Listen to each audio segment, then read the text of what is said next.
Morning. How y'all doing? Hope you all had a pleasant 4th of July. I didn't really do anything. Um, I've had a rather interesting couple of weeks here in Utah. My family is still not here. I've been on the road the whole time for the most part. Actually, that's not quite true. I've been stuck in the office, but I've been remote tuning a bunch of drives for a particular customer.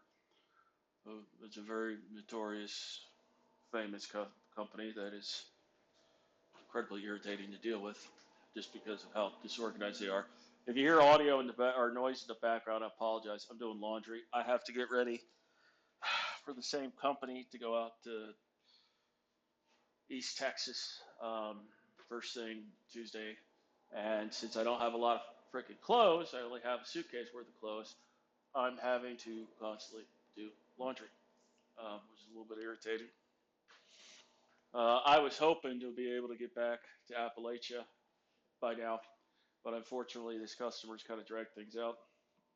It was kind of interesting on Friday or Thursday evening, right before I left the office, around 5 or 6 p.m. My new boss um, came up to me. He goes, "Hey, Mike, what do you know about synchronous motors?" I was like, "I know a pretty good bit. I tune them all the time." Good. And then he gets on a speakerphone, starts talking to a customer about them sending me in to fix a synchronizer.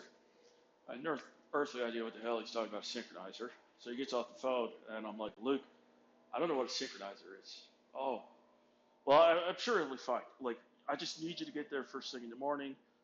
You'll go there with Barry." And I've worked with this guy, Barry, even before I left my old company, or I got shit canned from my old company. And him and I know VFDs pretty well. I know him better than he does, but he's a really, really good technician. I like Barry a lot. Very quiet guy. Doesn't talk nonstop, which is somebody like me who's pretty quiet around people I don't know. Um, I appreciate that. So Barry and I get along really well. So we meet up first thing in the morning at this refinery site here in Utah, and and Barry's like, "So do you know anything what a synchronizer is?" I was like, "No." Well, when we get there, we'll figure it out. So we get there, and I pretty much figure out really quickly, talk to the customer because they're showing us how they're locked out and all. They're just starting their synchronous motor, almost like, well, not almost. They're started directly on the line, meaning that it starts off like a really, really shitty induction motor. It's using the dampening windings as an induction motor, gets it up to around 98% speed, and then they slap on the field and they synchronize. Completely different than anything me and Barry ever worked with. And Barry's like, "I'm not even sure how we're going to check this." And I was like, "Well, no. What we need to do is we need to isolate everything. We got to isolate the rotor electrically from the field exciter." And we figured out how to do that pretty quickly. And then Barry was doing some checks. And I was like, "Whoa, whoa, Barry, you got to isolate those diodes more." He's like, "What do you mean?" I'm like, "Well, they're in parallel. Some of them are in parallel, some of them are series, and that's going to throw off your numbers a lot." So basically, we're just kind of going through and checking getting them to rotate the shaft like a quarter of a turn, and then we're sticking our heads into this tiny little hole to then try to take measurements and disconnect things. And so Barry and I figured out real quick that they got like three blown diodes and a blown SCR. And the customer has all the spare parts, and Barry goes to start putting. I was like, "Whoa, whoa, let's not put this stuff in." He's like, "What do you mean?" I was like, "Well, the whole reason we isolated the rotor. We have to measure the rotor. Otherwise, we put in these brand new parts, they blow again. So we have to make sure there's not a short on the rotor." So Barry went out to his truck to get his megger. I don't have any tools here whatsoever. And that's when the boss of the boss showed up from a new company. And this is a smaller company, so even the higher up managers go out all the time and do, if they have experience, they go out. So he saw me in the company uniform. He's kind of like, And you are again? I was like, Mike Smith. I started working for you guys like 3 or 4 weeks ago. Oh yeah, I haven't really seen you in the office at all. Yeah, I've been deployed the whole time. So, what have you guys been doing? And I explained how we got like two blown diodes and a blown SCR. He goes, please tell me you didn't just put them in. I was like, no, no. I was like, the new parts are there, bad parts are there. I'm waiting for Barry to get back with the megger. We got to megger the rotor, make sure there's no short on the rotor. Otherwise, we're throwing good parts after bad. And he kind of cocks his head at me, and he goes, I didn't know you had any experience with motors. I was like, well, I got some experience. I've installed them and stuff before, but mostly induction motors. And usually I'm commissioning the control system on a synchronous motor. And a synchronous motor starts up really differently on a VFD than it does direct on the line like this. So Barry comes back with his megger, and of course, a high up guy, he kind of wants to do everything because this is his bailiwick. And I get that. I'm not going to argue with him. If he wants to turn wrenches, he can turn wrenches. I know how to tighten a bolt, kind of thing. And me trying to even just fit my upper body into that access port was not fun. Like Barry couldn't even, if I was shoving my shoulders in there, like the top half of my body, Barry couldn't even hold a flashlight for me because he couldn't get his arm into the port or into the access panel. So we kind of get everything. Turns out rotor's not shorted out. And of course, the boss man is like, I don't really understand why he started having these problems. And I pulled up one of the diode cables. So I was like, well, these things are brittle as could be. So what I suspect has happened is because of this environment, these cables, they're just failing because this motor needs to have an overhaul. And he's like, oh, yeah, they're slated to ship us the motor in like a month's time to do a whole overhaul. I was like, well, good, because you're going to have to replace everything on this field. And the guy, my manager's manager, is like, are you sure you've never done this before? I was like, no, I've never done it before. But I mean, I'm like, come on, man, a diode's a diode, SCR's an SCR. I was like, it would have been easier if we had motor drawings, but, we don't, so kind of feeling around in the dark, I guess. So he gets done the work. We step away from the machine, we clear tags and lockout, and they go to rotate it. And of course, the motor was able to start. It would start, but every time they go to synchronize, they couldn't synchronize. And what sucks with with a motor, a synchronous motor, or any medium voltage motor for that matter, starting direct on the line like this, you can't just keep trying to restart it.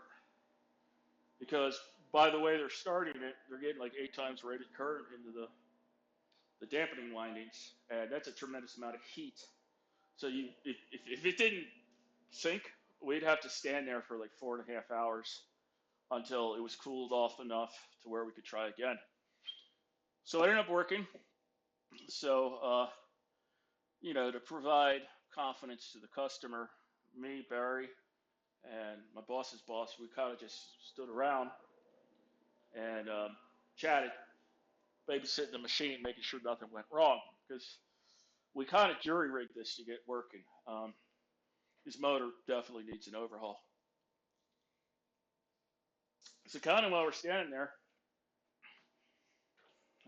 boss's guy, he was just like, so why haven't I seen you in the office? And I was like, well, I was in Texas, on this spot in Texas, and then I was in another spot in Texas. In fact, I'm going back to Texas on Tuesday. Oh yeah, that's for, blank. I was like, yeah, it's not a fun, not a fun assignment, let me tell you. He goes, well, why don't you have any tools? I was like, because I haven't moved from Appalachia yet. He goes, you haven't? I was like, no, I haven't. I've been traveling. I'm trying to get, company blank done before I have my wife and my kid move out here. Because I don't want a situation where my wife and my son are trying to move stuff into my apartment or our apartment. Oh, okay. So what did you used to do for your old company? I started explaining how I worked on low and medium voltage VFDs and PLCs and stuff like that. He goes, okay, there's more to this story. You got to explain to me, like, what's your deal? I was like, are you talking about the facial injuries and the missing fingers? Because it was an IED explosion. It wasn't an arc flash. Well, no, I wasn't asking about that. I was like, oh, I'm just, you should. And he kind of looked at me weird. I was like, come on, man. Do you really want to have a field engineer who's missing body parts, who looks like he was in an arc flash? It doesn't really give a lot of confidence to people. Yeah, I was wondering if the customer was asking or wondering about that. Yeah, I explained it to the customer as soon as I showed up. I just do that every time. I don't have any problem having people asking me. He goes, well, I got to ask, why'd you leave your old company and move all the way across the U.S.? I was like, I didn't leave my old company. They fired me. Why the hell did they fire you? I was, I was like, I think they're getting out of the business kind of thing. I think they're going to do mass layoffs. And I think they figured it'd be best to get rid of the guy who trained up everybody, who the whole field department kind of respects and listens to. And so they wanted me gone. So the basically call had an off-duty cop there, and they threatened me with arrest if I went back to my desk for like my medication or my ID. He's like, "Holy crap, are you serious?" And I'm like, "Yeah, man, that's kind of how big multinational companies do it now. Like it's." I was like, "This is one of the big reasons why I decided to work with your company." I was like, "I'm not exactly getting paid the same that I was before." I was like, "But the quality of life is a lot better." I'm like, the fact that you and I are able to talk, that's a luxury I didn't have in my old company. Between you and me, there'd be about 30 people in between us. So we'd never get on the same page. It was a nightmare. He said, well, I'm really glad we got you on board. Uh, Listen, whenever you get your wife and your son here, just let me know. Me and my kid, we'll help you guys move. Get the stuff out of the moving van or whatever. I was like, oh, thanks, appreciate it. I was like, a lot of people have offered that help, and I greatly appreciate that. I was like, but I was like, yeah, it's just something I want to be here for them. I'm like, I still haven't decided on whether or not we're gonna drive our stuff out here, or if we're just gonna try to do a pod thing or something. I was like, one thing though, if I do a pod thing, I was like, is there any way I could have them deliver the pod outside of the office? And he's like, outside the office? I was like, yeah, they don't need to bring it into the parking lot. But he's like, no, no, no.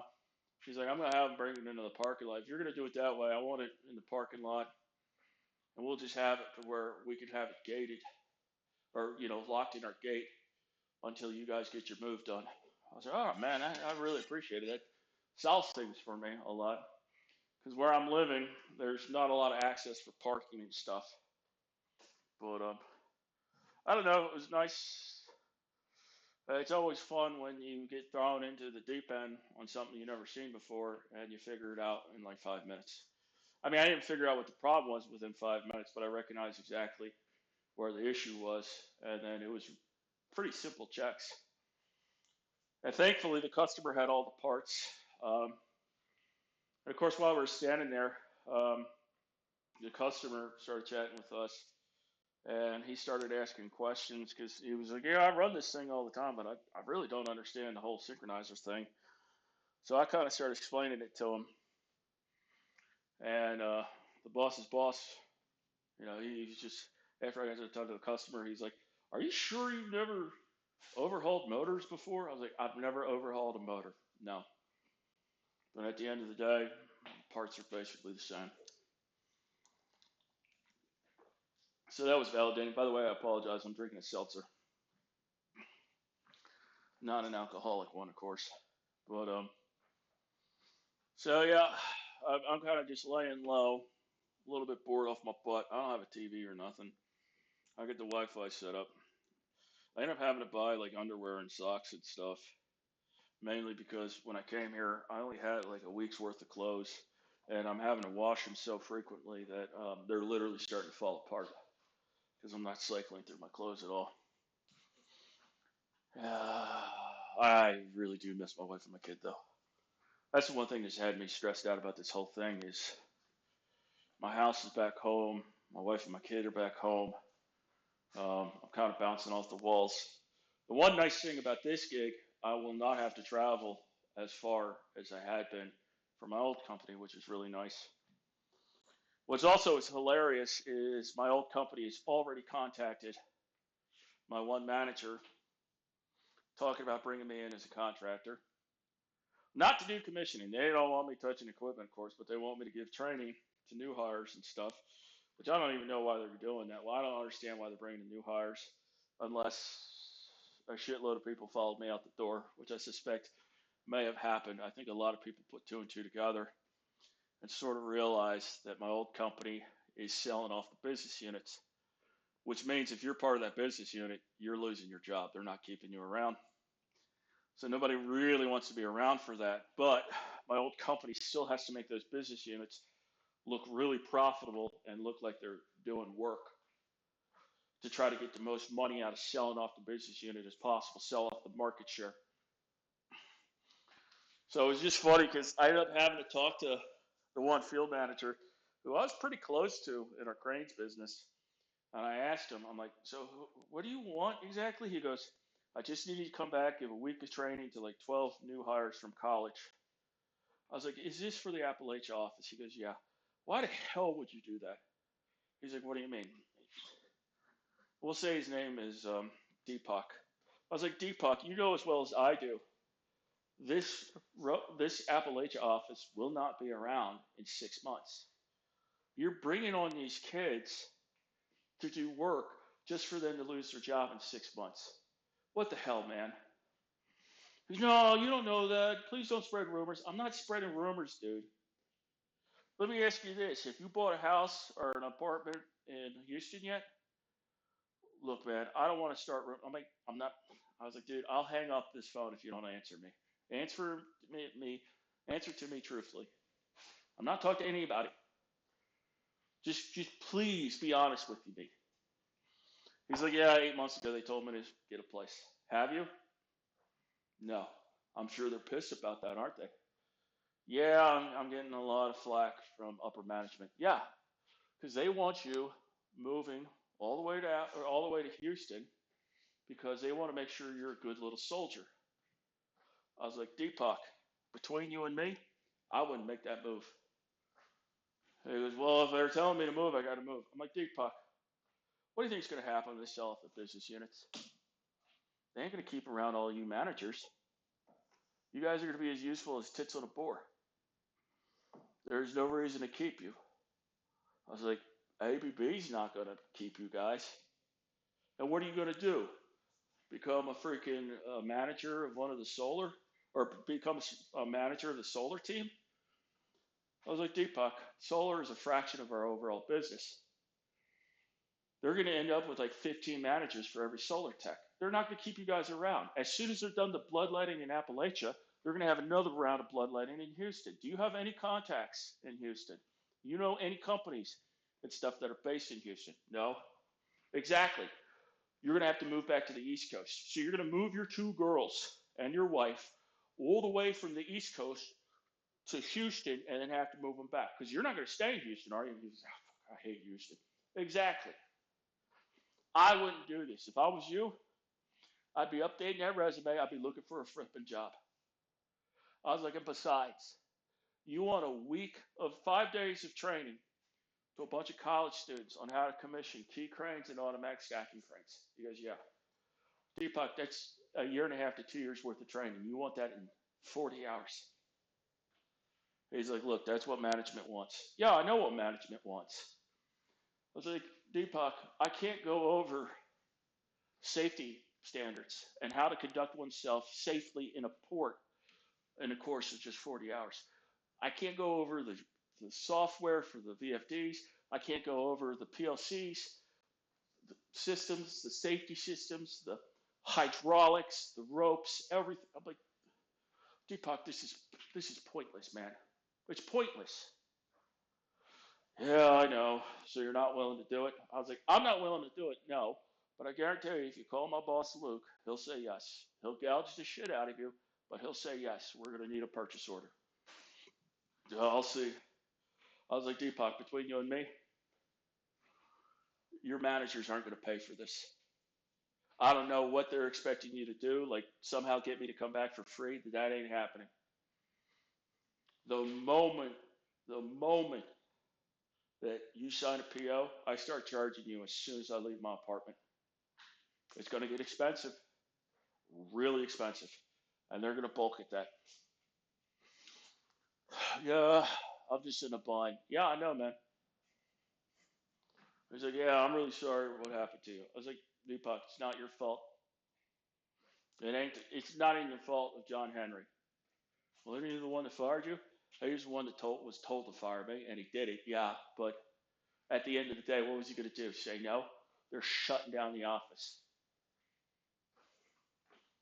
Mike, you still don't know that. All right, man. If you're not willing to have a serious conversation, this is pointless. No, I understand. So you've been talking to a lot of people back? And I was like, no, I haven't. I have no desire to. If I'm not getting paid to talk to you, I don't want to talk to you. That's been my attitude. He's like, yeah, a lot of people left. Yeah, no shit, dude. Because everybody can see what's going on. I was like, I'm like, a lot of these folks used to work for GE, Siemens, ABBs. They all see what's happening. I'm like, the rats are fleeing the ship. I was like, believe me, Deepak, it's better to have work lined up than it is to get fired and then be scrambling. And it's certainly better to be able to do that from your base of where you're used to living than it is to end up in a city you've never been to before with your family and trying to figure something out. I'm like, good luck, man. Oh, thanks, man. Good talking to you. I think Deepak's big issue is he has a lot of loyalty to my old company because they were the ones that got him his citizenship, which I understand that. But the thing is, he got his citizenship through the company like 14 years ago. And just like me, they've been treating him like shit, like crazy.